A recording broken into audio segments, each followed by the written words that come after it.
અમારા ગુંડલાવ ગામે આવેલી ડેમોસા નામની કંપની, જેમાં વર્કરો અને મેનેજમેન્ટ સાથે ઇસ્યુ ચાલતો હતો, જેમનું તારીખ 27/4/2026ના રોજ મેનેજર અને સરપંચો ભેગા મળી એમનું સુખદ સમાધાન કરવામાં આવેલું અને તે પ્રમાણે કંપની અને વર્કરો વચ્ચે મીડિયેટર રહી સરપંચોએ જે એમના વચ્ચે સુલે શાંતિ કરાવેલી અને જે પ્રમાણે શિડ્યુલ પ્રમાણે વર્કરોને જે લેવાની બાંયધરી આપેલી છે 1 તારીખથી, તે આજ દિન સુધી એમણે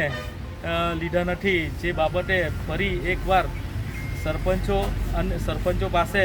એ ડેમોસા કંપનીના દરેક વર્કરો આવેલા છે, જે પ્રમાણે સરપંચોએ મીડિયેટર રહી એમને શિડ્યુલ પ્રમાણે નોકરીએ ચડાવવાની બાંયધરી આપેલી અને કંપનીએ પણ લખાણ આપેલું કે આ દરેક ABC પ્રમાણે આ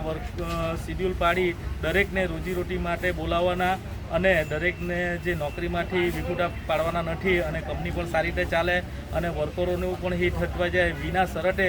આ દરેક કામદારો જેઓ ડેમોસા કંપનીમાં લાગી જવાના હતા, પરંતુ કંપનીની અણસમજ કે કંપનીના મેનેજર દ્વારા જાણી જોઈને જે શિડ્યુલ પ્રમાણે અગાઉ બોલાવવામાં આવેલા તે જ પ્રમાણે પાછું શિડ્યુલ મૂક્યું છે, જેથી વર્કરો નારાજ થઈ અમારી પાસે આવેલા છે.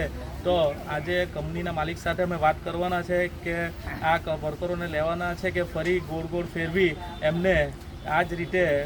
રખડતા રાખવાના છે, તે બાબતે આજે ચર્ચા કરી રહ્યા છીએ. અમે જો ડેમોસા કંપનીમાં વર્કરોને લેવામાં ન આવશે તો આગલી કાર્યવાહી અમે સરકારી ધારાધોરણો પ્રમાણે કરશું.